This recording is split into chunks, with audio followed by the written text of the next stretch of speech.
Hello, everyone. In this session, we will talk about how you can maximize the success of your Amazon business by improving your advertising efforts, as well as the click-through rates and conversion rates to get more sales.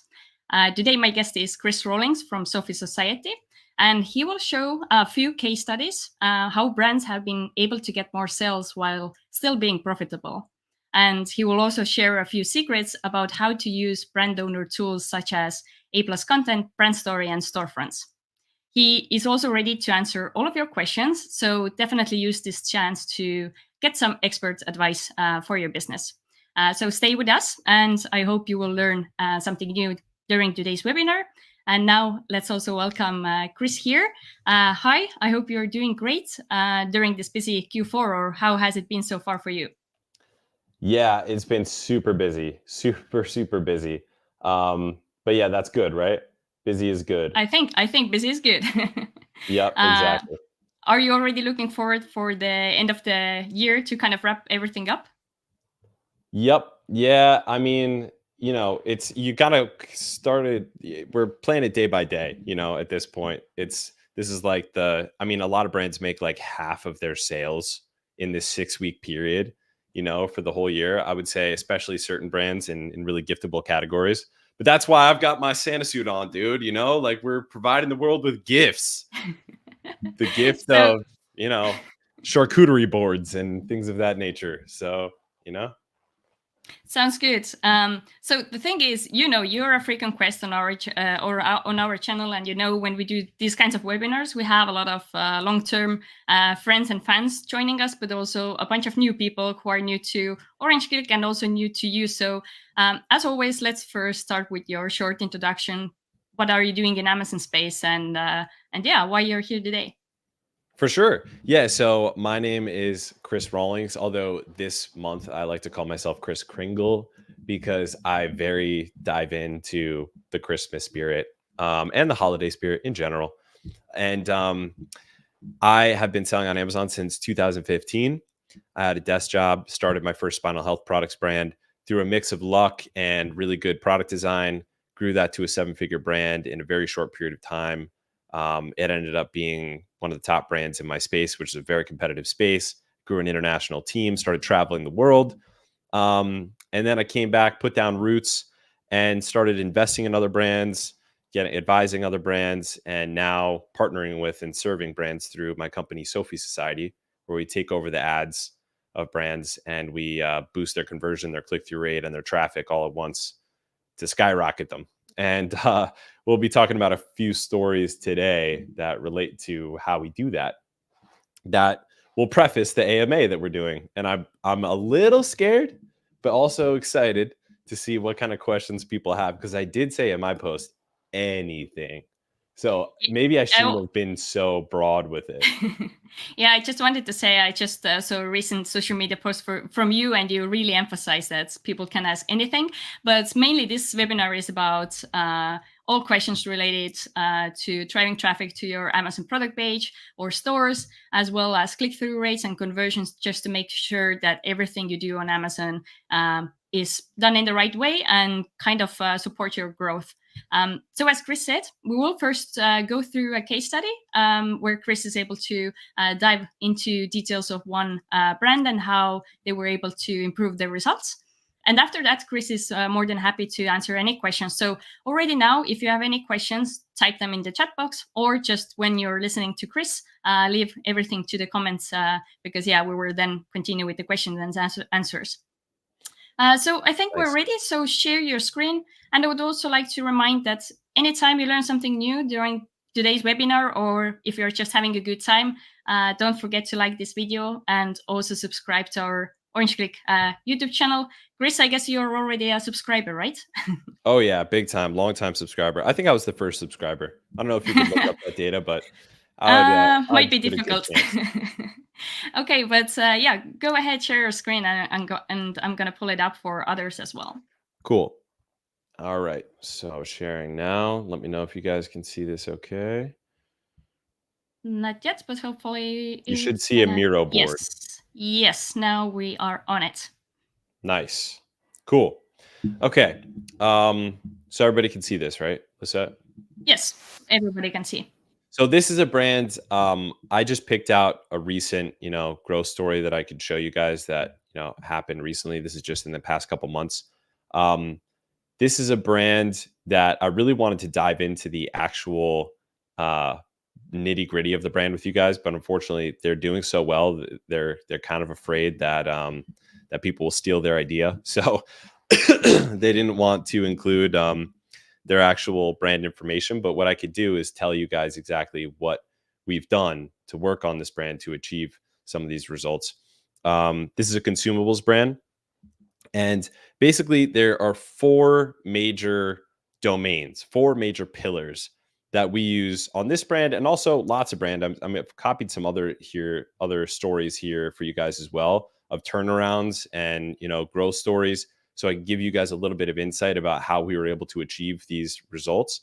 And so I'll walk through each of the four domains with you guys, and I'm gonna kind of build out the structure with you live here, so that you can see how these apply to your brand.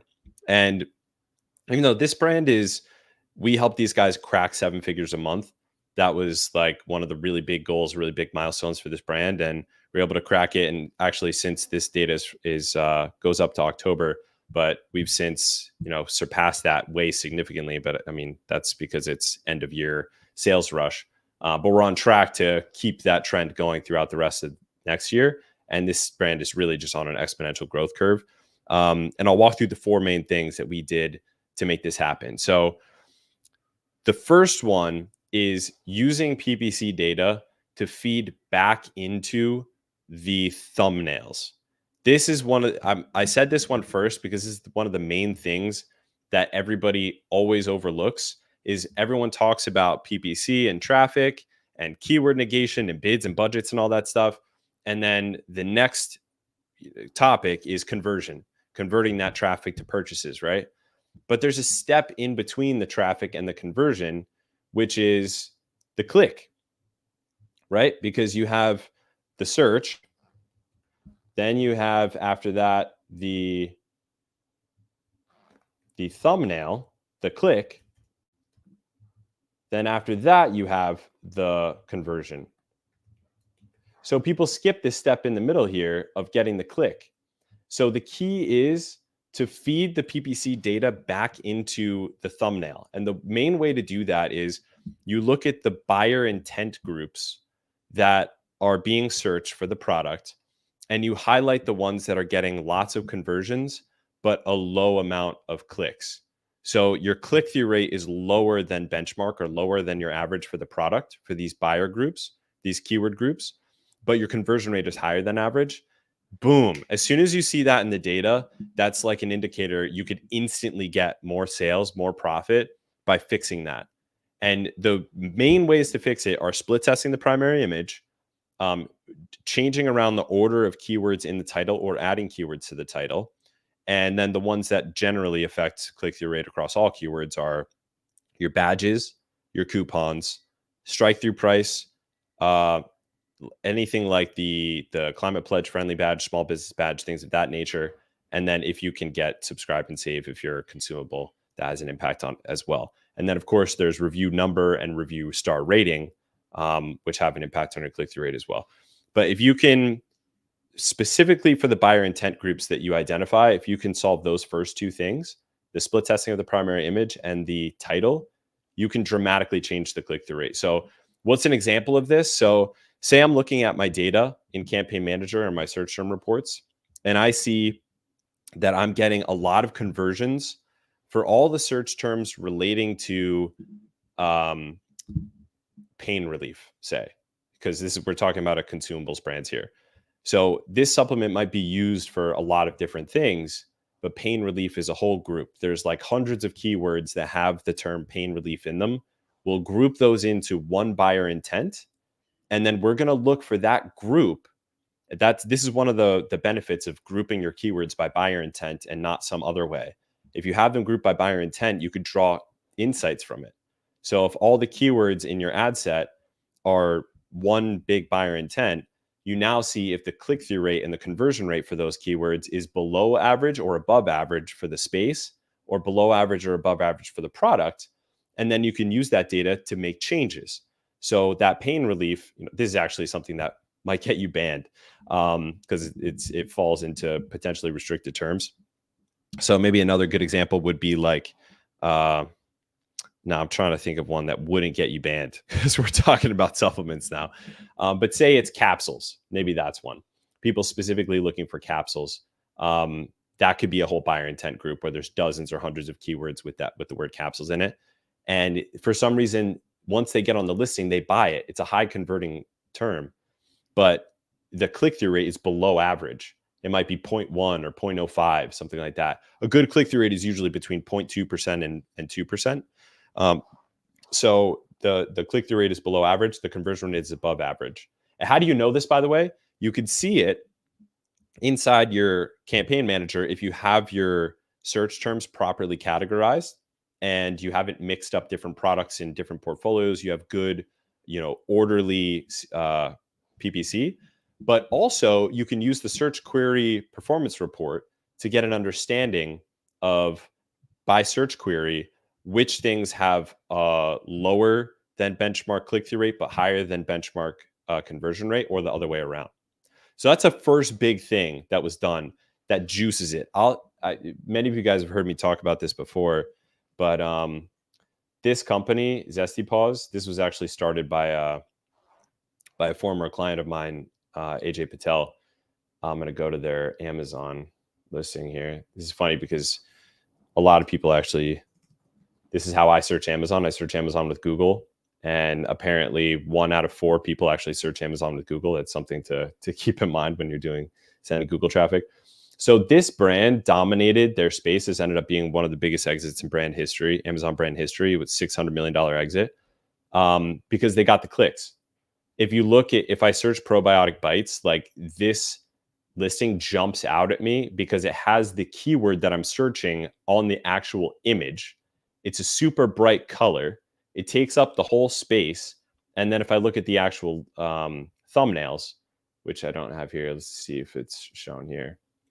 If I look at the actual thumbnails, they've completely optimized the order of the words in this thumbnail for the search query buyer intent groups. So this is the first big thing that we do on brands that allows us to achieve the unfair growth that we get on our partners' brands. The second big thing is a similar thing, but with conversion. So you could do the exact same thing where you take the PPC data, you figure out what is getting clicks, but it's not getting conversions, and specifically sorted by buyer intent group. So if the example before, like say, instead of capsules, we're talking multi-pack or something, and a bunch of people are searching for multi-pack. If for some reason that we're attracting the click for that, but then once they get on the listing, they're not converting, we have to figure out why.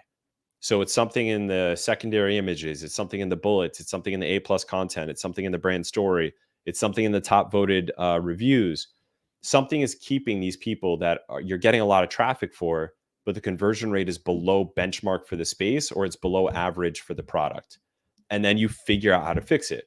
So again, we're taking all the data from PPC and we're turning it into actions on the product assets to improve everything. So that improves the campaign performance on PPC, but it also improves the whole brand, right?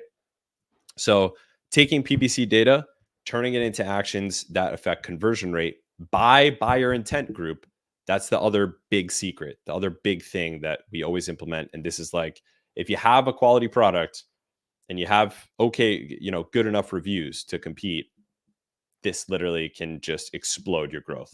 Even if you just do these two things are probably like some of the biggest takeaways we'll have of this entire AMA. If brands walk away with this, like this can change the trajectory of your entire business. So those are the first two things. The third thing is dialing in retargeting. So this was especially important for this brand because it's consumable, but pretty much any brand can benefit from retargeting if you split test a bunch of different look back periods. So there's purchase retargeting and views retargeting are the two main buckets, right, inside sponsored display. You could also have retargeting in DSP, and there's also a hack inside sponsored products that allows you to do retargeting called step campaigns, self-targeted product placement campaigns. I won't go too deep into that. That's sort of like we almost got in trouble with Amazon for teaching that because they thought we were like hacking their system. But retargeting is super important because it's some of the most relevant buyer groups you can get is people who have already experienced your brand, either through visiting the listing or through purchasing the product, dialing in the retargeting and split testing different look back periods. This is the secret. So in this domain, the secret I'm delivering to you guys is you might have hypotheses about different look back periods inside sponsor display retargeting. The way to figure out which one is going to kill it for you is split test all of them. And then you just find out which one is working best for you and you juice that one. So that's the big secret inside of retargeting is split test everything. And then finally, the last thing is custom creative. When you start dialing in ads with custom creative, it basically transcends you past the math game of fiddling around with bids and budgets. We spend plenty of time adjusting bids, down adjusting bids on targets that are not working well, up adjusting bids on targets that are really crushing it that we want to juice, negating keywords, all of that fundamental stuff. That's basic. Everybody should be doing that professionally and perfectly, at least twice a week on your campaigns. I'm just assuming that that's dialed in because that's absolutely fundamental. That's, your foundation. To transcend that whole game and get an unfair advantage, the way to do that on Amazon today, I don't know about, 2 years from now or whatever, but today and throughout 2024, custom people that get serious about custom creative are going to kill it and are killing it. And by the way, custom creative doesn't have to be like professionally produced, like a $20,000 video that you hired some fancy production agency in LA to do. This could be like a UGC, user generated content video. It could be a video that you create. It could be a testimonial video. It could be a rendered video. We have some videos that are like grainy, crappy looking, single shot, low frame rate, shot on iPhone, vertical, format that predictably generate, 10, 11, 12% ACoS sales like every single day. So it's not about like the production quality of the video or the creative. It's more about, does it resonate with the buyer intent that you are targeting with it? So now I'm going to give you guys like the secret in this last bucket. The first one was using PPC data to dial in click-through rate. The second one, as a reminder, using PPC data to dial in conversion rate tailored to buyer intent groups. The third one was dialing in retargeting. The fourth one is dialing in custom creative. The secret in this fourth domain is if you can do it, if you put the energy into it, and this takes a little bit more cost and a little bit more time up front. If you do what I'm about to tell you, it can give you an asset that produces for you day after day, month after month, even year after year for an uncapped period of time. It can give you an ad asset that just reliably produces lean sales that are like unfairly low clicks and unfairly low ACoS sales. And the way to do it is this: you tailor the custom creative to the buyer intent. So again, I keep mentioning this, coming back to this. If you've done your keyword research and keyword organization properly, you have a few different families of keyword groups that have like some kind of core search query intent group that's buyer intent, whether it's for kids or it's like we were saying before, capsules, or it's pain relief, or whatever it is. It's a whole family of keywords that represents one use case or one buyer intent of that keyword family. If you could tailor the creatives to the major buyer intent groups, and then within that, you can split test multiple keywords, multiple custom creatives, whether this is custom video, custom image, or custom headline ads, the three major types of custom creatives. This is the secret. That, again, that takes a little bit of effort and time, right? Because you have to get multiple creatives made. And, once you really get to the next level, you're actually tailoring them to the buyer intent. That can get you an ad asset that just produces like forever. And it can be super powerful, super valuable ad asset for you over time. So those are the four big things, the four main takeaways that I wanted to share with you guys. These are things that we applied not just to this brand, we applied to brands of every scale. and we work with brands of every scale. We've worked with some of the biggest brands and fastest growing brands on the platform, but we also work with small brands, medium-sized brands that are just launching and stuff like that. Because of our model, it's like a partnership model. It allows us to work with all different scales. So I'll stop sharing my screen now, and we can get into questions if you like, Lisette. Sure, Santa. Thank you so much for Kringle. to Chris Kringle, right? Yeah, sorry, I called you Santa, my mistake. So yeah, thank you so I'll take much it. for sharing these first tips already, and again to remind all of the people who are watching us live right now, if you enjoyed what Chris just explained to you, click the like button below the video and also subscribe to our Orange Click YouTube channel to see more content like this. We're all about giving you practical and actionable information. So I hope this has been also useful for you. So we do have already questions from the viewers as well. But before we go there, I would like to ask you one question I hear sellers sometimes talking or wondering about. So let's start with the question. If it's easier, what is easier to improve, whether it's traffic or the conversion rate? Always start with conversion rate, because dumping more traffic into a low converting asset, or even a average converting asset, it doesn't help you, because it can provide short-term gains, and if you're not losing money, then it can't hurt, right? But improving your conversion rate, and this is again what I was mentioning before, everyone skips the middle thing. They think traffic and conversion, those are the two things, right? There's actually a middle one. It's the click. So it's traffic to the thumbnail that you then click, that gets you to the listing that they then buy, to the conversion. So there's three things. There's the traffic, the click, the conversion. Focusing on these second two things, the click and the conversion, has the highest impact, because it not only affects the performance of your PPC, but it also affects the performance of the whole business, because all of the organic traffic ends up getting more clicks, and all of the organic traffic ends up getting more sales too. So I'm telling you guys, this is how the biggest brands on Amazon have been made. This is what we do with our partners, and our model, by the way, it's we kind of grow with our brands. So we're a partner, not an agency. We like partner up with brands that we believe in, and we grow with them. So we're hyper incentivized to succeed with the brands that we partner with. And this is how we do it. So I'm laying it out to you guys here. And like I mentioned, the biggest exit in brand history, my former client, AJ Patel, this is how it was done. It was like hyper optimizing the thumbnail and the listing to the buyer intents based on real data, and feeding that back in constantly to make a feedback loop that makes it inevitable that the brand grows. So always start with those. Getting the traffic dialed in is important, and it's also an important data source, because it's where all the best data comes from.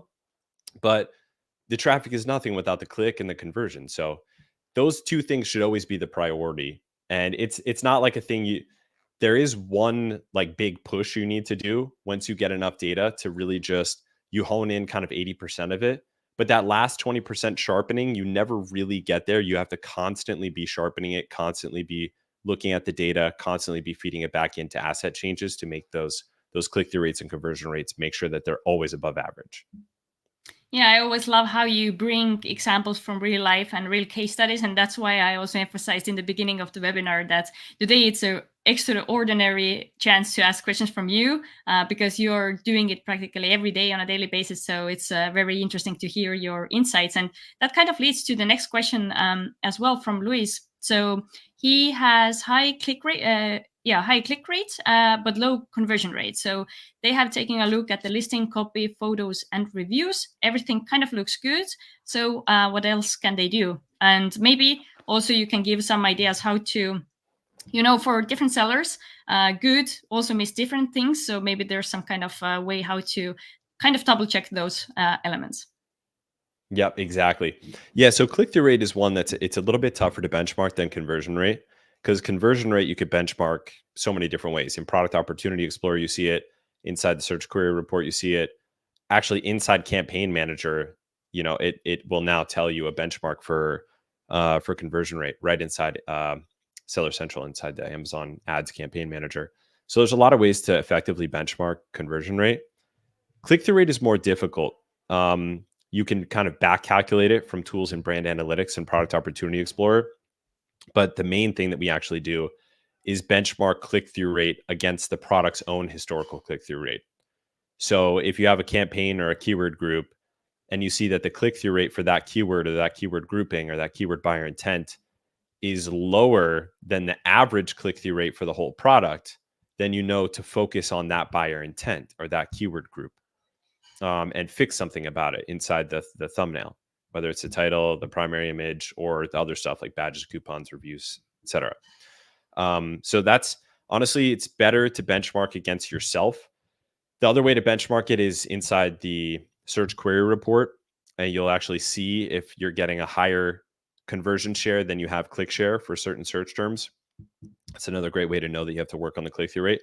But that would be my first question: is how do you know that you have a high click-through rate and a low conversion rate? That's the first question you have to ask and validate, is to make sure that you're correct in that assumption that your click-through rate is high, because high means higher than average for the page one competitors. That's what I would consider high. And like I mentioned before, click-through rate can vary anywhere between 0.2% and 2%. It really depends on category. Click-through rates for terms like Christmas gifts for dad are going to be like dramatically lower than click-through rates for very specific search terms like chewable omega-3 for small dogs, because one is someone that just wants to browse and another is someone that just wants to buy a specific thing. So it can vary pretty dramatically, but a general range is between 0.2% and 2%. I would take a look to validate this assumption that you have a high click-through rate and low conversion rate. Take a look at the search query performance report and take a look at your major terms. And if you are consistently getting a higher conversion share than you have a click share, then you know that you're right the other way around. If you're getting a higher click share than you are getting a conversion share, then you know that you're likely right, that you have a high click-through rate and low conversion rate. So that's one, validate it. The next thing is, what do you do about it? Which is the major question on this, right? Saying the listing, the copy, the photos, the reviews, they all look good. What can we do? So you just listed down some of the major things that we have on our diagnostic checklist. Actually, the first thing on the checklist is the top voted reviews.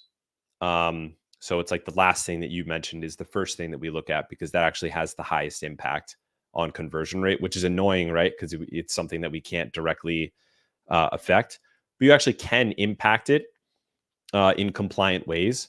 One is, if you have a top voted review, Amazon's algorithm for what's considered top voted, by the way, just to get everyone on the same page, top voted reviews are the ones that actually show up on the listing.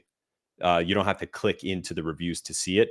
And it's anywhere between like 6 and 10 reviews that show up on the listing itself at the bottom. Those ones are really the only ones you should be worried about, because the other ones, first of all, you can't really impact them that much unless they violate Amazon's terms. You can get them taken down, but that's very rare. And the other reason is, it's rarely do people actually click in and search and look at them. So you want to look at the top voter reviews. How do you impact that? You get new floods of reviews to drown them out and push them down. And or if people click the helpful button on reviews that are underneath those reviews, it can bump those negative reviews that are showing up at top voted down. It's against Amazon's terms of service to manipulate reviews, and that includes the helpful button. But I'm just putting it out there. If that does happen, that is something that can help your negative, your top voter reviews. So there's that. This is the first thing to check. Then the next thing is, when it comes to all the listing content, the listing images, the copy, the photos, the video.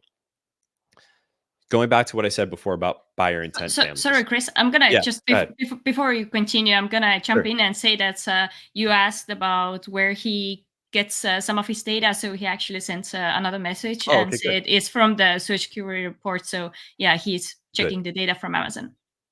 Nice, good stuff. Yeah, that's a good place to go.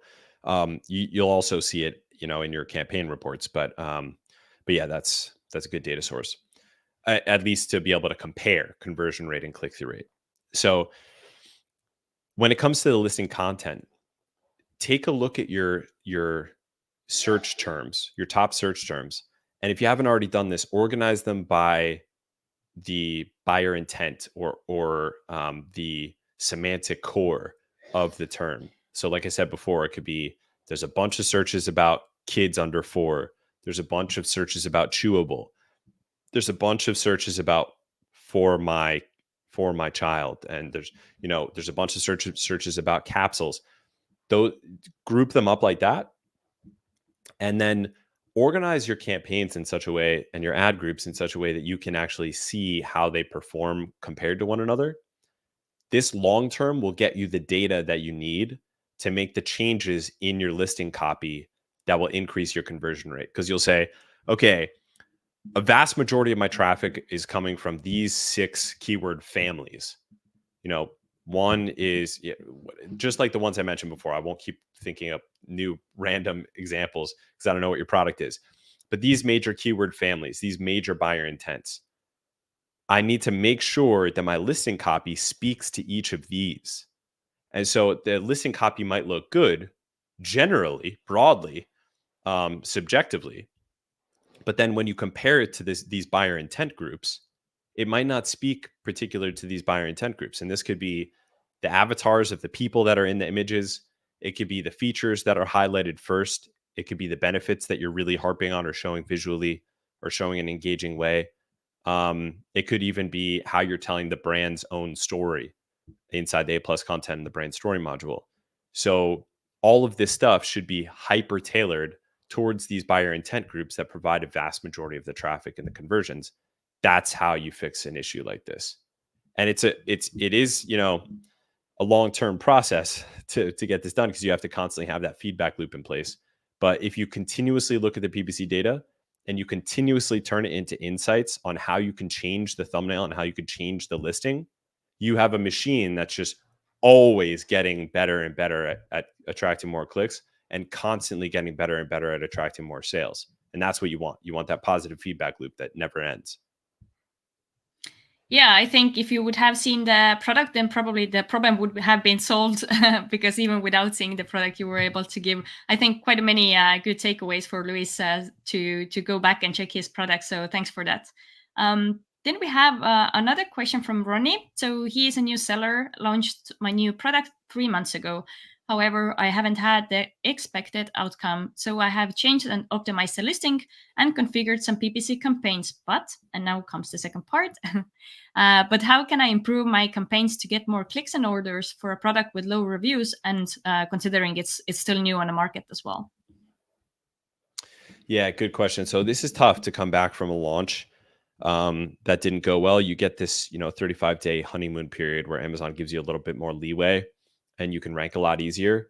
Doesn't mean it's impossible though. It's harder to come back from a botched launch than it is to just do a launch right in the first place. But when it does happen, as long as your review rating is solid, the product is delivering on its promise, and you don't have like product defects and things of that nature, you can totally come back from it. So the way to regroup from something like this is get lean with it. If it hasn't gone as expected, I'm assuming that means that you're not ranking page 1 for any of the major keywords or mid long tail keywords that you were originally targeting. So what I would do is try to get as many lean sales as possible to get the product sustainable.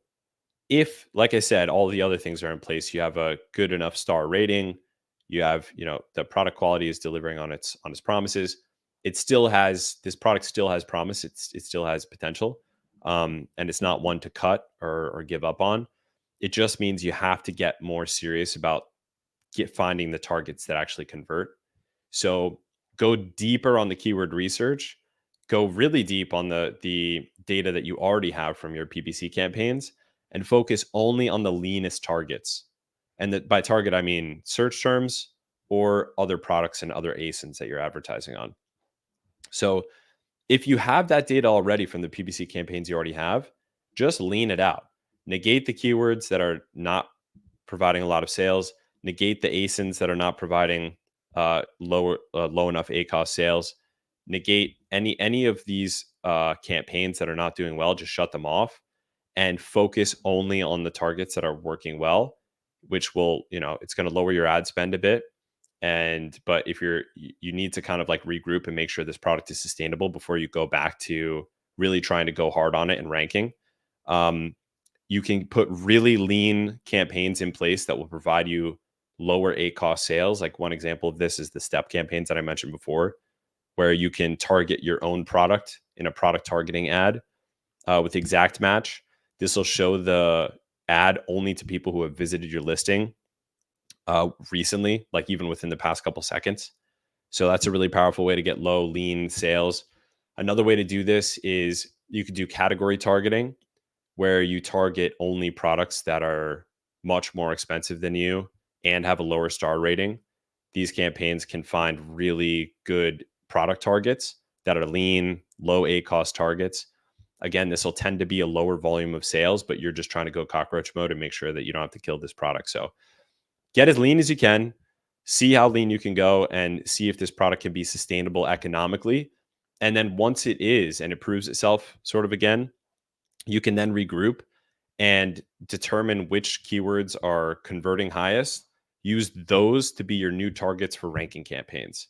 So use the highest converting keywords, not the highest click-through rate, not the highest search number of searches, but the highest conversion with a significant amount of orders, obviously. And then those ones end up being your ranking campaign targets. Make single keyword exact match ranking campaigns out of each of those keywords, and then go at it again. And that will be your relaunch, where you're relaunching. Now you have enough data to determine what keywords you actually have a shot at ranking for, and you push those really hard. It's going to be high ACoS, expensive sales, but it's going to boost your ranking for those keywords. And that if you, again, have no product defects and your review rating is solid, you have a good shot at ranking for those keywords after you've gone lean.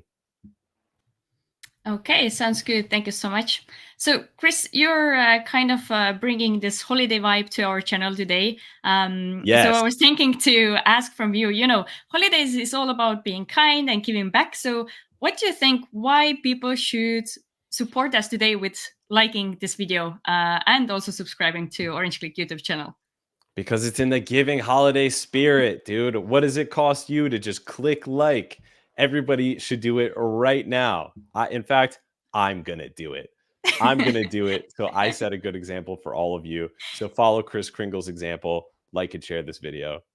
So yeah, everybody can follow Chris now, as you can follow him when running your Amazon business, because everything how you approach everything in Amazon world, I think, is to do something, test, collect data, and then kind of take some or make some conclusions and then act based on that. So yeah, we should definitely take you as a role model. So yeah. Okay, cool. So we still have a lot of questions from our viewers. So thanks a lot for very interesting questions. Let's keep them rolling. Exactly. That was my idea. So the next question is also 2 parts. So just started with sponsored brand with exact match and customer search terms that's linked to the exact keywords are broader than expected. How does sponsored brand keyword targeting really work in exact phrase broad scenario? And then he continues his question with, how can we manage the sponsored brand ad performance in that kind of situation? So I'm going to show you the first one again. Yeah. So this is actually a common problem that's been getting worse over the past like 6 months. Exact match is no longer exact. Amazon is getting more and more liberal with what they consider exact match. And one thing that's for sure is it's not exact. It's you put exact match for a keyword and you'll actually have to negate certain keywords that Amazon is showing it for that are not exactly what you put in, which was the whole purpose of exact match. So I might put in dog toys and I want my sponsor brand campaign to target dog toys, but it's going to put in puppy toys, and it's going to start advertising for that term because Amazon sees them as equivalent. So it's an issue. I don't know why they made that choice. It's kind of annoying for us advertisers and brand owners. But yeah, to solve it, you just have to, it sounds crazy, but you have to negate keywords in your exact match campaigns that you don't want Amazon advertising for. It's really annoying. But yeah, that it used to not be like that. This is kind of a new thing, and it's actually been getting more and more liberal over time. We're an official Amazon verified ads partner. So we actually have a relationship with Amazon, and we've told them about this and asked them why this is. And so far, haven't gotten a great answer yet. But I think a lot of people are kind of submitting this to Amazon and trying to get them to change it back to the way it was before, where we had more control. So we'll see. We'll see how it plays out this coming year. Okay, hopefully in a good way then. Yeah. Okay, very good. So another question from the same person. So we set a placement bid for top of search, but the ACOS has been high. What adjustments can we make? Lower the percentage bid, change the bid type, fix to down only, lower the bid for keywords, or something else? Okay, so you set a placement bid for TOS, but the ACOS is high. So that means that you're adjusting, you have a high top of search bid adjuster. So to get everyone on the same page here, when you set up a campaign, and you're targeting a keyword, Amazon actually can show your ad not just on keywords, but also on products, and not just on keywords at the top of search, but also on keywords in the rest of search. So there's three main placement areas in sponsored products ads. There's top of search, which shows up right at the top of search. There's rest of search, which is everywhere else when you scroll down after the first full scroll of search. And then there's product placement ads. And any type of campaign that you create in sponsored product, whether you're targeting an ASIN or you're targeting a keyword, can actually show up anywhere of these three places. So it's counterintuitive, but even though you're targeting a keyword, it doesn't necessarily mean you're showing up when people search that term. You could be showing up on another product that people clicked after searching that term, and you're showing up actually on their product page as an ad. So that's what this question is about. It's about high ACOS when they're targeting mostly top of search. So what I would do, guys, diversity and inclusion. Okay, nice. So what I would do, diversity and inclusion, I'm just going to call you guys D&I. What I would do is test out the other placements. Test out. So just recently, in the last 2 months, Amazon has allowed us to have rest of search bid adjusters as well as top of search and product placement bid adjusters. So you can now adjust the bids based on showing up for rest of search. A lot of people will tell you just only ignore everything but top of search. But a lot of times that's going to be the most expensive click. And if you're not necessarily going, doing this campaign for ranking and you're really just trying to profit from it, just go with whatever placement is most profitable and adjust up the bid adjuster for that and down adjust the bid adjuster for the ones that are unprofitable. So we use all three bid types: fixed, down only, and up and down, but they can be used in different scenarios. So this was another part of the question is, should we change the bid type? So if you have a high ACOS, there's no reason for you to change it to up and down bidding. You normally will use up and down when you're not sure what the bid needs to be in order for you to get the impressions in the first place. Then you change to down only or fixed once you find the right bid, or you allow Amazon to find the right bid for you. And a lot of times this is for like really high volume keywords that you need to do this for ranking campaigns. But most of the time you're going to have fixed or down only bidding. But it's less about that and more about dialing in these bid adjusters if the top of search is what's wasting all your money with high ACOS sales. I would decrease the top of search bid adjuster and increase the bid adjuster for the product pages or the rest of search, whichever one is doing better. And if you have to, you can lower your bid and up that bid adjuster even more, so that you have even less top of search. So you could just you keep on playing with it until you get the placement breakdown that you want. You just keep lowering the bid and upping the bid adjuster on the placement that's working best, and just keep doing that until you really dial it in and you've maximized the ACOS on that campaign. Okay, sounds good. So far we have talked more about maybe PPC related questions, but we know you also know a lot about content using different brand owner tools and all kind of different features actually sellers can use to improve their click-through rates or just improve sales overall. So Phil actually has a question. What's the best way to clear slow moving stock? Either using vouchers, reducing the price, doing both, or something else? Yeah, so this is a good one. A lot of times you just know you have to kill a product. And I applaud you, Phil, for being able to recognize that, because a lot of times, we hold on to products for too long that we know actually should be killed. And it's no use throwing good money after bad, right? It's better to just put that money into juicing the products that are working well and doing new product launches rather than trying to bring back the dead. So good that you even recognize that. That puts you ahead of the game right away. I'd say vast majority of the time, people make this decision too late. And even I personally would say, I'm trying to make this decision earlier and earlier. Sometimes you just don't want to let go of something that you really believed in. So to move it, once you decide you got to get rid of it, the best way to do it is decrease the price, throw a coupon on there. If you can get a deal like a lightning deal, that's great, because you can just run a whole bunch of stock all at once, and run the leanest possible PPC. So once you know you're not trying to rank, you just shut off all of the single keyword exact match campaigns, all the high ACoS campaigns that you were doing just to maintain a ranking spot. Shut it all down. Divert all of the ad traffic towards the leanest, lowest ACoS campaigns with a discounted price and a clickable coupon. And you'll run the stock down with the maximum amount of cash back that you possibly could get without getting charged for the inventory more. That's the protocol for just running the stock all the way down. Okay. Hopefully Right thing to Phil do. got some ideas to do next. Cool. So Solomon has also a very interesting question. Hi, Chris. What keyword segmentation would you prefer while building a campaign structure of Great an question. account? So A, buyer intent-based family of keywords. B, search volume-based. C, historic performance-based. I think that's a really good question.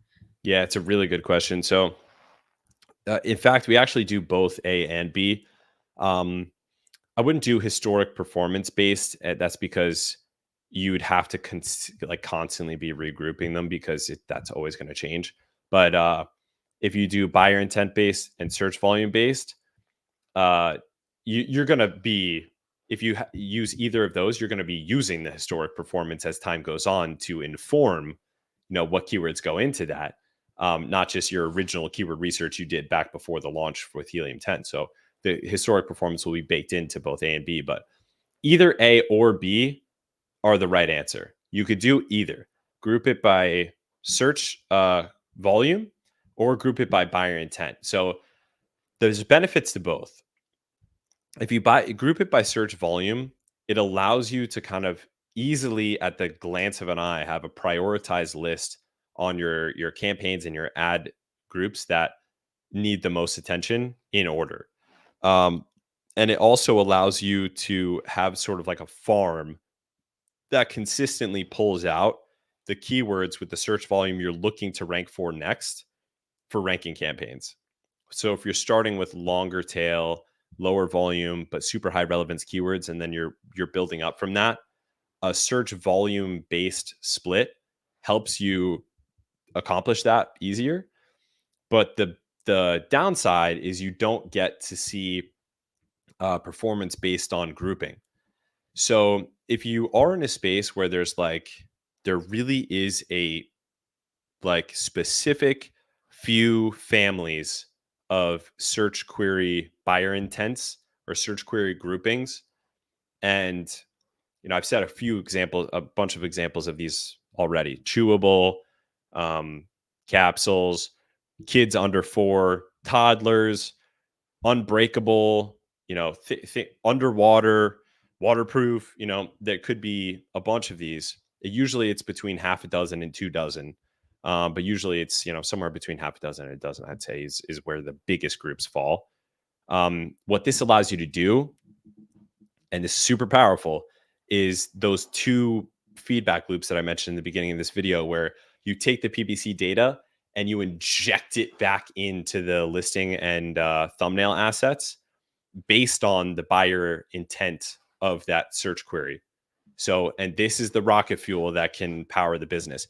You could do this anyway, even if you have it grouped by search volume, but it's just harder to pull the data from the reports. You have to like parse through it yourself instead of just directly seeing it in those campaigns and in those ad types, ad groups.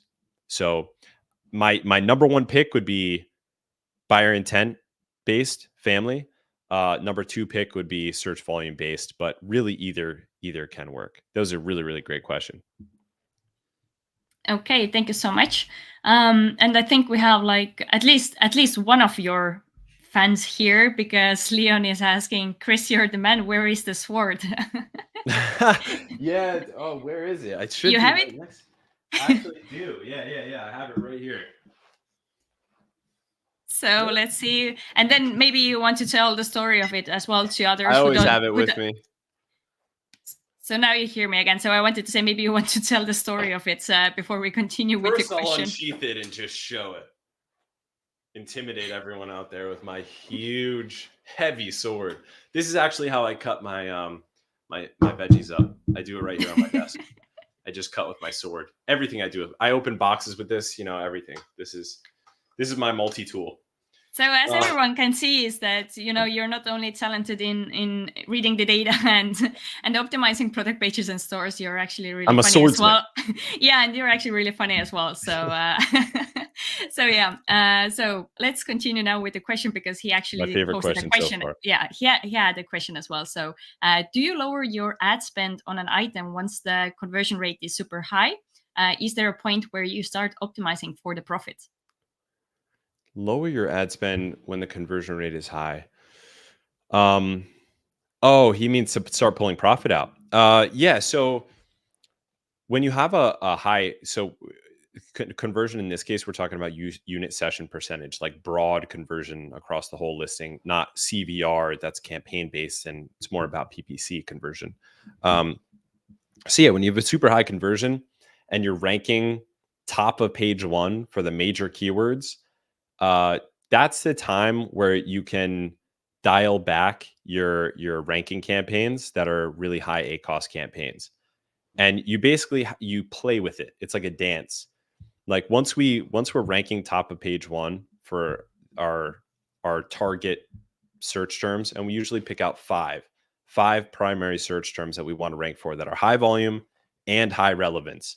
And we know if we're ranking for those five, usually we're ranking for like many dozens of other ones, like sometimes hundreds of other ones, page one.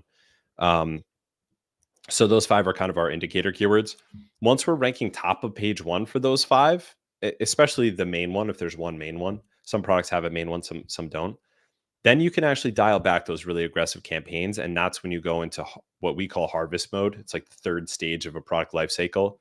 There's launch, where you're not profitable; expansion, where you're barely profitable and you're getting market share and dumping all the profit back into ranking; and then there's harvest, where you've ranked, you've solidified your spot, and you can start actually pulling profit out.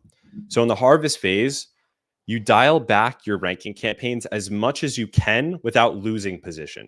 So this is where the dance comes into play, and you end up finding kind of like a natural equilibrium where you still have these single keyword exact match campaigns that are driving the rank, but you only keep them at the minimum level to maintain that rank.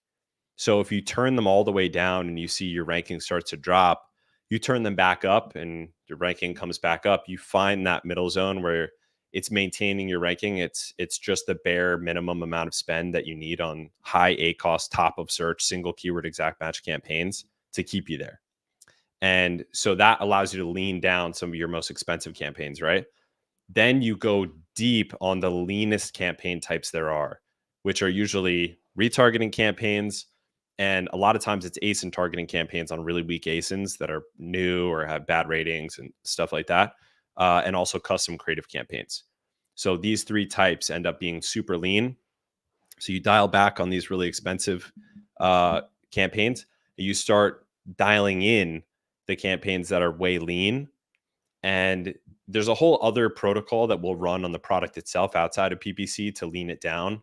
So try to get the manufacturing costs down, the shipping costs down, try to get deals, volume deals through supplier negotiation, whatever you could do to lean out the product. And then that's the process of converting it into just a cash flowing asset. And then you just keep riding it. got to make sure your review velocity is above average for the page. So if you get there and you do everything I just said to lean it out and turn it into a cash cow, but your review velocity is below average for the page, then you'll inevitably eventually get knocked down. But if your review average is at or above the page, so a really good review velocity is 4%. If you can get 4% or above, you know you're killing it. It doesn't matter what space you're in. But if you're at 1 or 2% review velocity, by review velocity I mean out of every 100 sales, how many reviews do you get? If out of every 100 sales I get 1 review, my review velocity is 1%. If out of every 100 sales I get 4 reviews, my review velocity is 4%.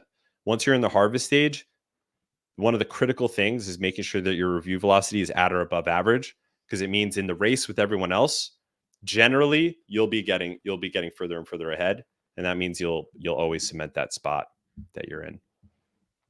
So, like I said in the beginning of this webinar, that you do have raving fans who have known you already for a while, and that's why the joke also, which we had just a little back. And I wanted to say, and I wanted to say, actually, me and a lot of Orange Click fans have also been really lucky this year, because we have been able to meet you at our different conferences in Europe. And That's actually, right. I think now it's a good time also announce that you will be the speaker at our next year's European Seller Conference 2024 as well.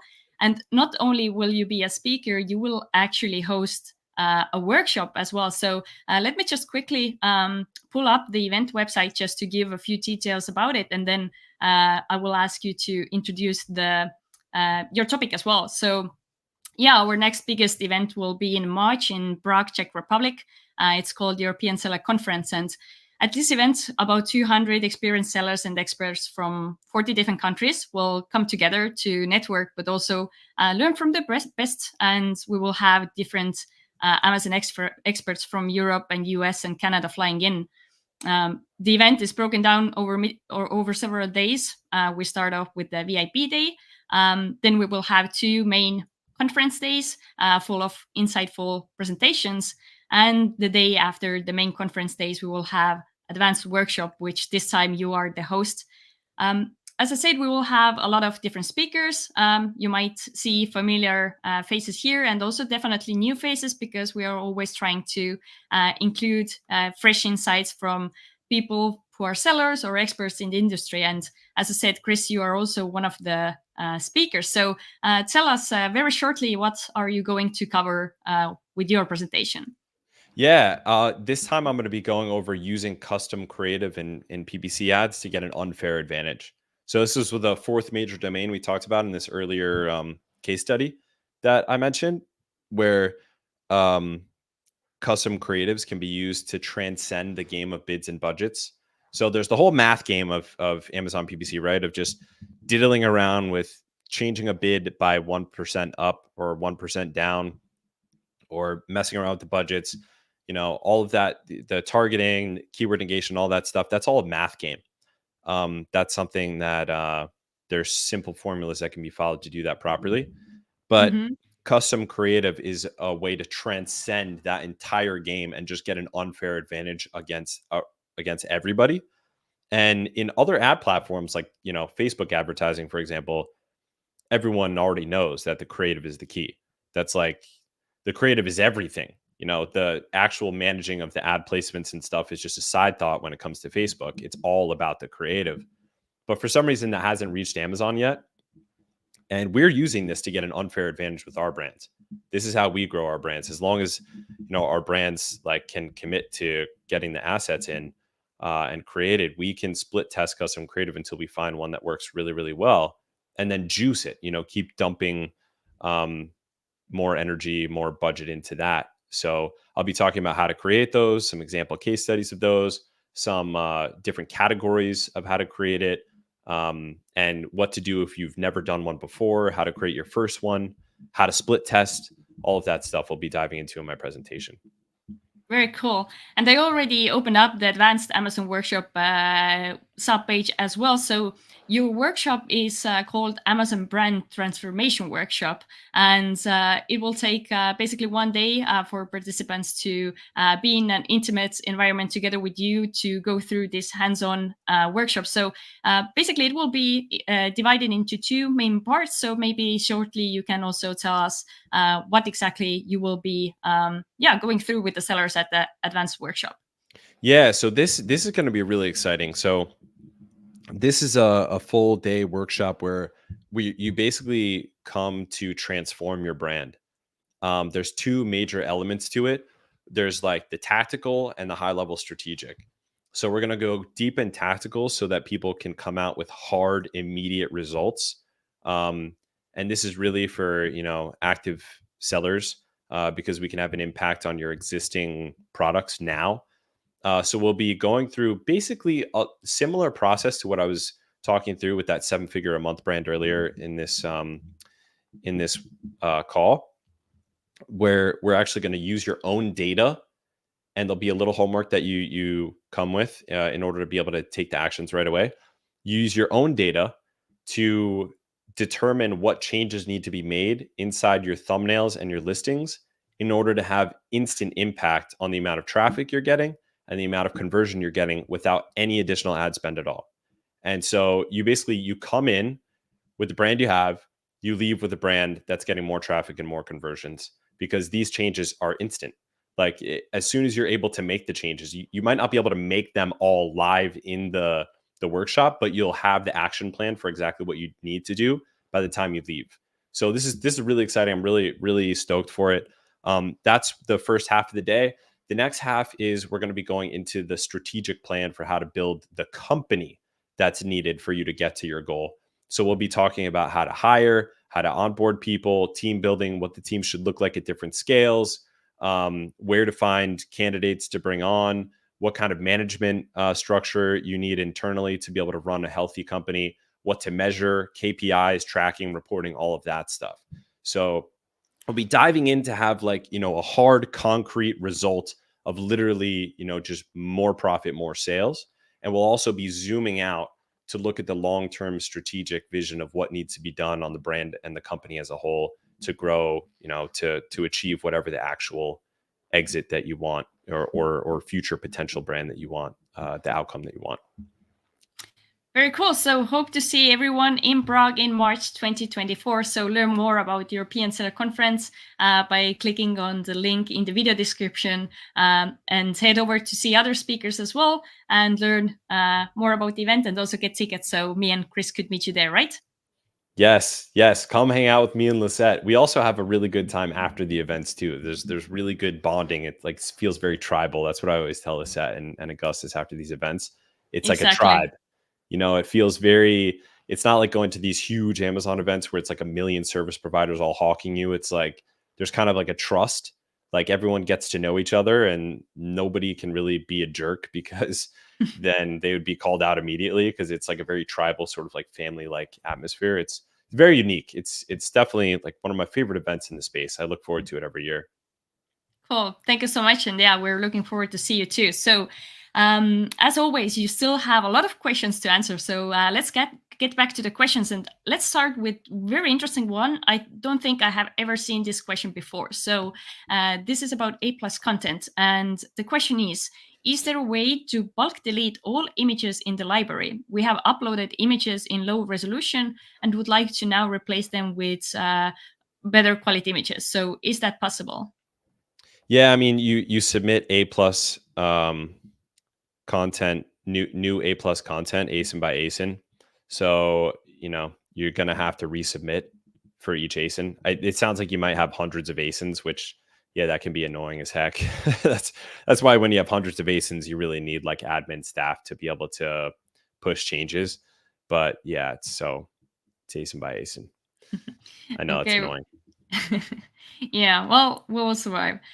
So Phil has a question. I currently use top of search beat modifier for exact match, but should I be using it for phrase, broad, or auto campaign? If so, what settings for this generally work the best? Yeah, so for broad phrase and auto, you're they're research campaigns. They're trying to help you determine keywords that are working well. And then once you get one, you then put it in its own singular campaign with exact match to have a high degree of control over it. And that's when you start using bid adjusters. So you don't really need to deal with bid adjusters much unless you're like really singling out keywords and putting them in phrase and broad campaigns. You don't have to mess around with bid adjusters. It's really for you to find the keywords that are working well and then pull them out. By the way, when you pull the keywords out, don't negate them. So this is one big mistake that we always see sellers make that we have to correct inside accounts when we partner with the new brand is too much positive keyword negation. The general rule is use keyword negation for keywords that are bad, that don't perform, that spend ad spend, that are on non-relevant, et cetera. All the bad keywords. Never negate a good keyword. And so, there used to be this kind of like campaign cleanliness process of negating good keywords in auto, phrase, and broad campaigns once you pull them into their exact match campaigns. Well, our experience with this is if you negate good keywords, you can end up having, for whatever reason, they can perform worse in your single keyword exact match campaign than they used to in their broad or their phrase or their auto campaign. So the best thing to do is just leave it running both places. And it's totally fine. You can see the data super cleanly anyway. It doesn't mess up anything about your data or your insights. People think, oh, they're cannibalizing one another. Well, no, Amazon's algorithm is just determining when to show one and when to show the other from the different campaigns. So don't worry about that at all. So yeah, quick answer. TOS modifier only on the exact match campaigns. Once you pull keywords out to put them in exact match campaigns, don't negate them in your broad phrase and auto campaigns. Okay, very nice. So now let's go back to something you kind of explained before to recap for Sunny Girl. So could you tell us again what is considered a good conversion rate on Amazon, and also explain a little bit more? What did you say, or what did you recommend to do if somebody has low clicks but high conversion? So what they should do to the listing or to the campaigns? Yeah. So the conversion rate, this is a tough one because conversion rate varies pretty dramatically. We have brands that have had up to a 90% conversion rate, believe it or not. And the reason is because they had such a gigantic amount of repeat purchasers that there was just, so many people coming back to just purchase the same product that the conversion rate is kind of like artificially high. So there's certain categories where like 12% conversion rate is like great. There are other categories where that would be the bare minimum. Like for consumables products, for example, you're really looking to be above 30% long term. In the beginning, you won't be because the repeat buyers haven't caught up with you yet, but eventually you want to get a steady state that's above 30%. It's great if you can get above 40%. But there are a lot of spaces where if you're above 8%, you're doing okay. So it really depends on your space. The main thing that I would do is use the search query report to find out whether your click share is lower or your conversion share is lower for most of your major buyer grouping intents, and focus on that first. And then also always benchmark yourself against yourself. So conversion rate is actually a lot easier to benchmark than click-through rate with regards to a whole category, because Amazon now tells you right inside the advertising manager, it tells you what the average conversion rate is for your space. And then you can also calculate it from Product Opportunity Explorer. So it's easier to benchmark. You'll be able to find that out yourself, what a good conversion rate is for you. And then the second part of the question is, if I have low clicks but high conversion, what do I do to that campaign or listing? So if you have low clicks or high conversion, first find out what buyer intent group that's for. Is it across all buyer intent groups, or is it a certain grouping, like we were talking about before, people that search pain relief related keywords? So if it's for a specific grouping, then look at your thumbnail and determine why that buyer intent might not be clicking, even though once they do click, they convert. So you're explaining something in the listing that's not coming across in the thumbnail. And that usually has to do with two main things, which is the primary image and the title. And people don't realize how much leeway you have with the primary image. There's so many things you could split test with the primary image. I mean, there's infinite, right? I actually would love to do a whole presentation on this. You know, it did a great presentation. The AMZ One Step guys at the last Prague conference. That was an excellent presentation. I thought that was very, very well done. So yeah, I don't know if you guys have a video with him, but I would. I wanted to jump in and say that, actually, I think we published the last video with Kamal from AMC Kamal, One yeah. Step, maybe like a month ago. So if you check our recent videos, and I think we're gonna put the link here in the chat box as well. Nice. I'd highly recommend checking out. I have absolutely no, affiliate relationship with him or anything. I just really respect the guy. So split testing primary image, it's a huge thing. And then also changing around the order of keywords in your title. That's like another thing that you can do. But yeah, you need to do something to up that click-through rate. There are things that you could do also broadly if you find out that the click-through rate is just generally lower than average, even though your conversion rate is high. And there's a whole checklist of things you could do. I have a whole article on this. Actually, I could drop the link here. If you just search click-through rate Chris Rawlings or CTR Chris Rawlings, you'll find it. But there's a whole checklist of things that you can do here. I got it right here. I'm going to drop the link and maybe list that. You can make sure people get access to this. You can just follow this checklist step by step. This is exactly what we do for our brands. And this will help you get a broad high click-through rate across all keywords. So that between that and the buyer intent grouping and making sure that the thumbnail is like targeted to those buyer intents, if you do both of those things, you're on a good track. Okay, very good. Just give me a second. Yeah, we're trying to get that link also to the viewers right now, besides the link to the Kamal's videos. So let's take another question then. So we still have many good ones. Let's take this one. Hi, Chris. I'm trying to work out a profitable PPC for a new product priced at the mid-range in a highly competitive category. Suggested bids are really high. So what should be my approach here? Yeah, so likely if it's a super competitive category, it's with high bids, that usually means one of two things. Either it's consumable and the other brands know what their lifetime value is, so they're willing to lose money on the first sale or even the second sale, even up to the third sale.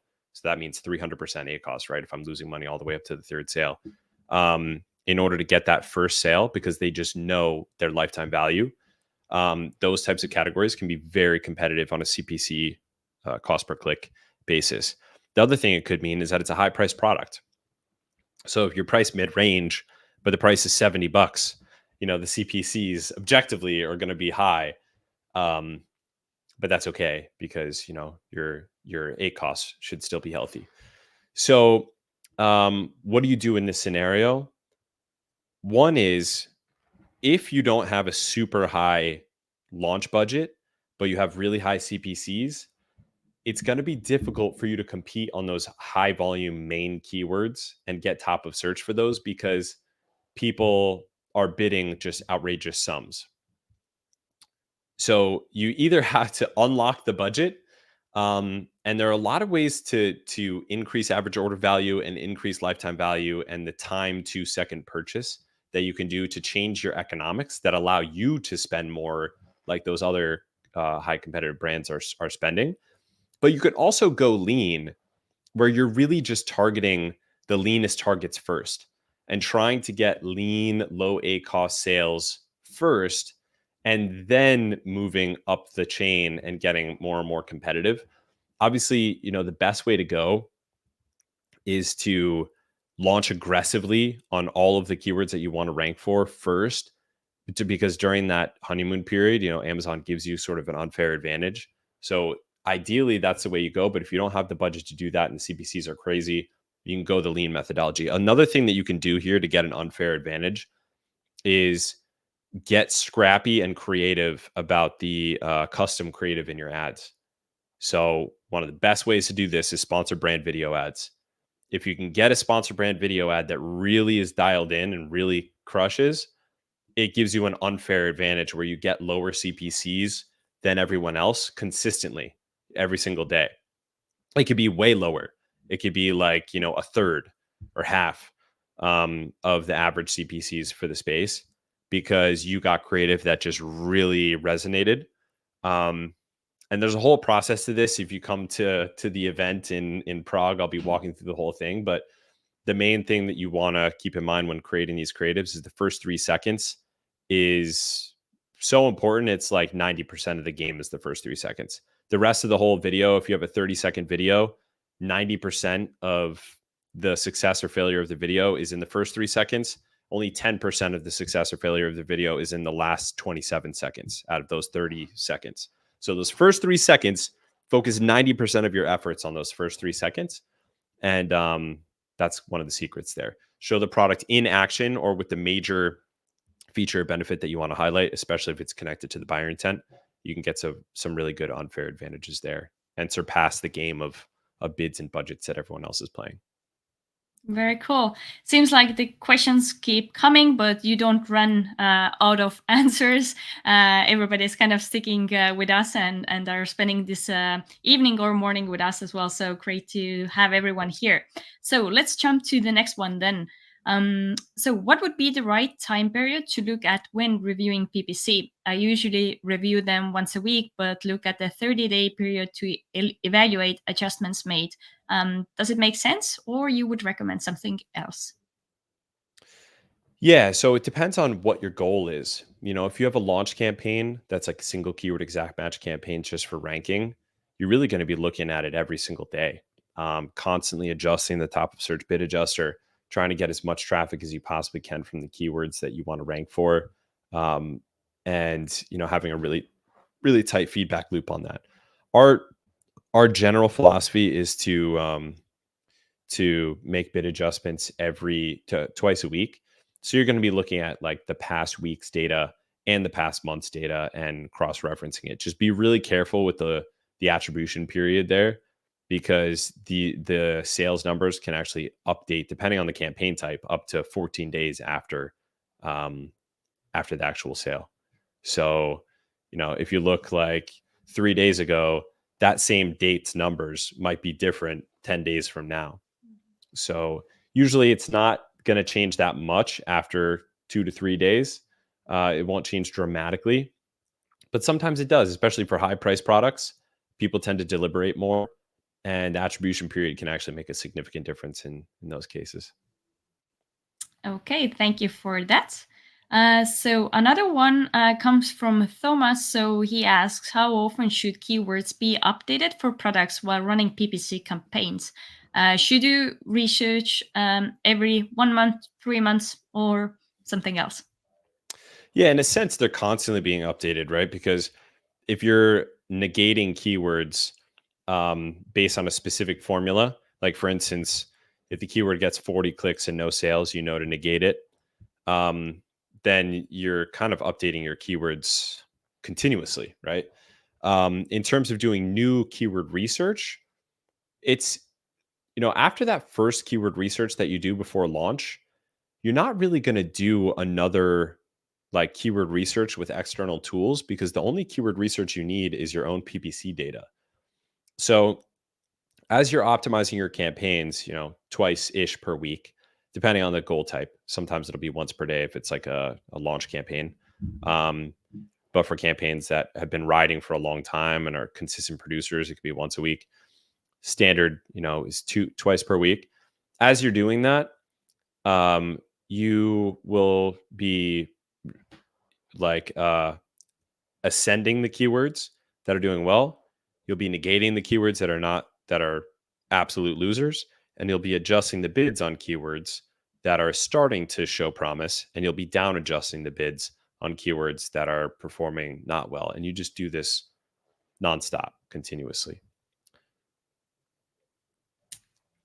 Very good. Thanks for that. So now again, we have talked more maybe about PPC, but now another question about A+ content. So we all know, or at least some of us know, that usually you have formulas for A plus content, for brand story, also for storefront, etc. So Hey is asking, has your formula changed for the A plus content? Yeah, so that formula actually that's been copied across over 10,000 products now on Amazon, which is still a drop in the bucket when it comes to like the whole Amazon ecosystem. But it's pretty wild that it really spread like wildfire. But we now do have a new formula, but that's only because of how much easier it's gotten to get premium A plus. And so we're now shifting from like primarily focusing on A plus content to primarily focusing on premium A plus content because of the fact that it's easier to get these days. And you just have a lot more content options.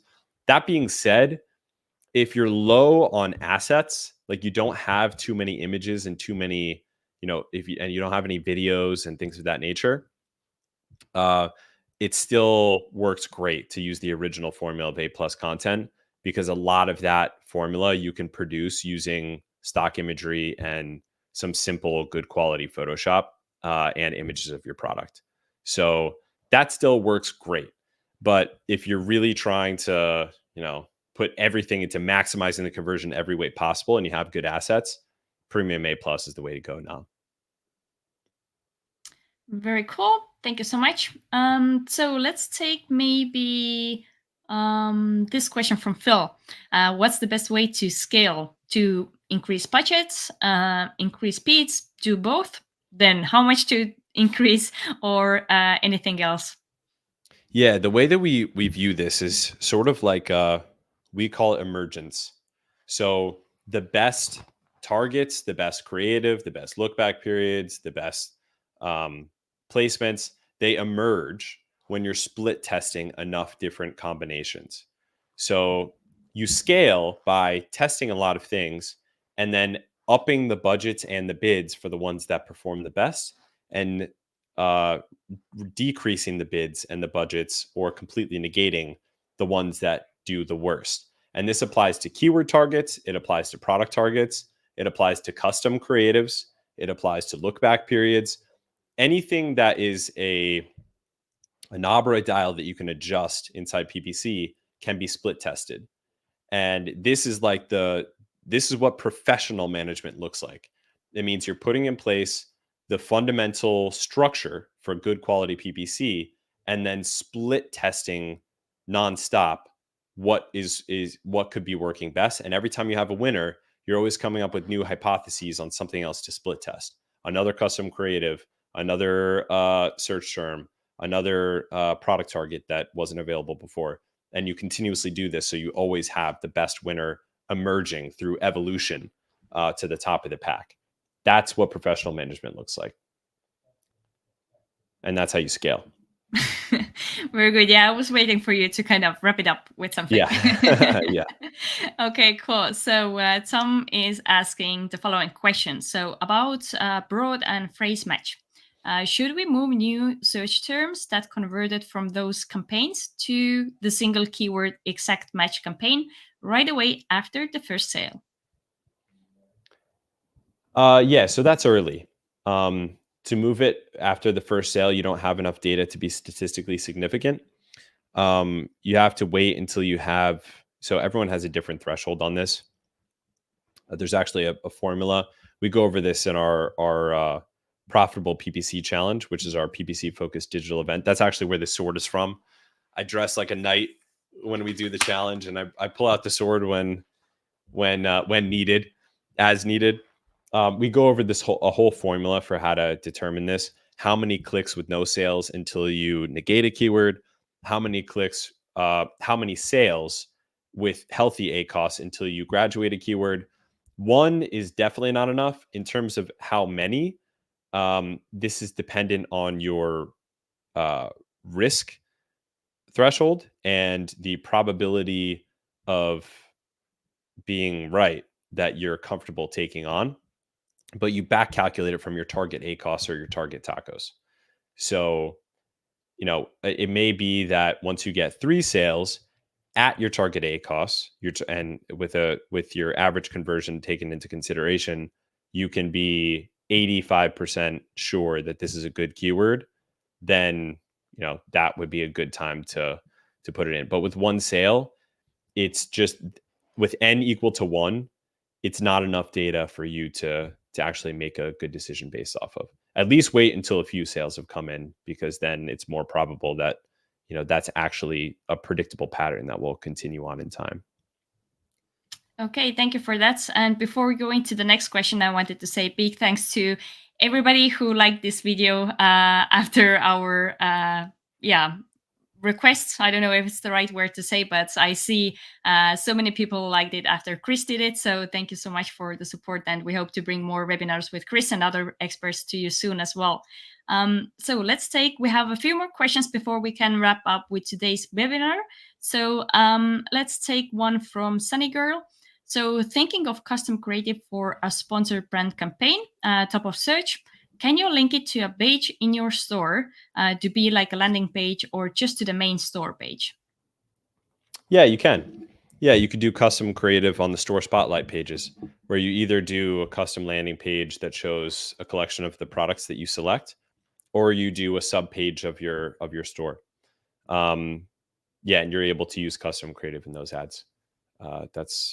That's one of the options. Okay, sounds good. So another one here. Hi, Chris. What PPC strategy do you suggest in the current month to save overspending on ads? Currently, I'm getting good sales, but profits are being killed due to the high PPC bids. Yep, common during this time of the year. CPCs go up because everybody is spending, right? So one thing that you can do is use your historical data to find like the leanest targets and the leanest placements that there possibly are. Leanest meaning lowest ACoS, like lowest cost per sale.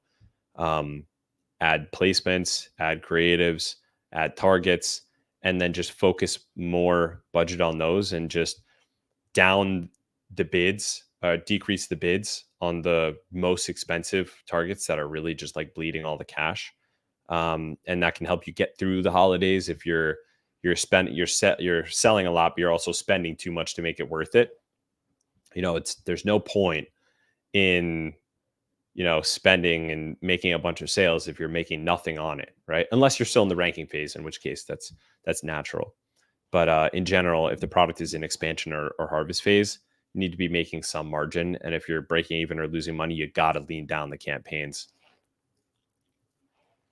Okay, good. Thank you so much. And another one, I think we have two last ones. So when managing PPC for a product that is no longer at the launch stage and is facing high ACoS, what steps would you take to adjust the PPC to have better profits?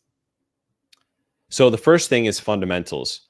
Make sure that all the keywords that are bleeding the cash and that are not relevant or negated, start decreasing the bids on targets that are not performing super well and are not contributing to ranking, and start upping the bids on the targets that are producing well. Then get an unfair advantage with custom creative, specifically sponsored brand video campaigns. That can get you a really huge unfair advantage and get you, an abnormally low ACoS for campaigns.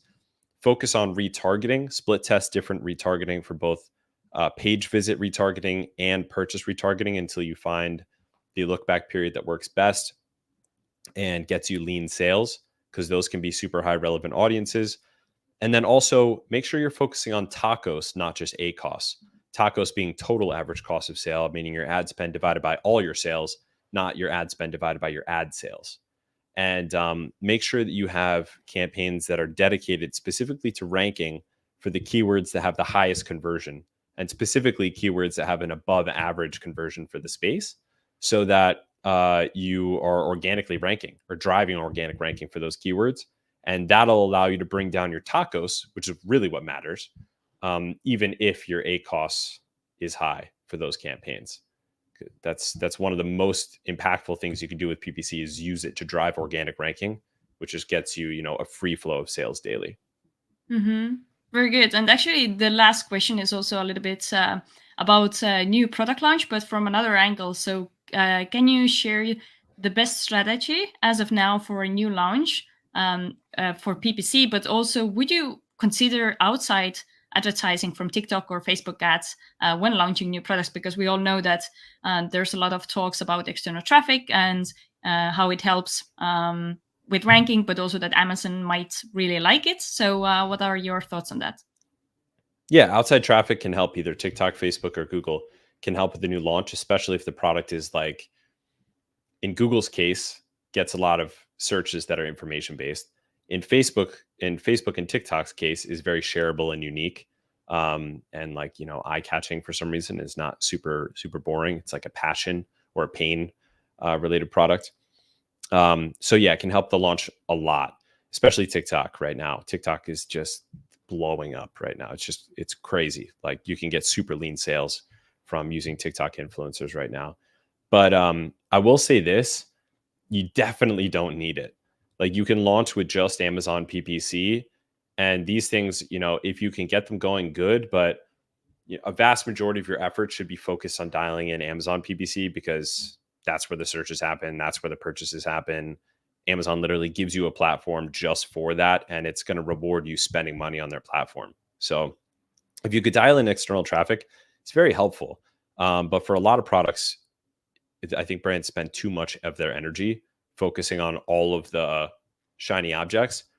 You could do a straight PPC launch with absolutely no outside traffic, rebates, giveaways, anything like that, and absolutely crush it. Get to page one, create a new expansion or harvest stage product, with nothing outside.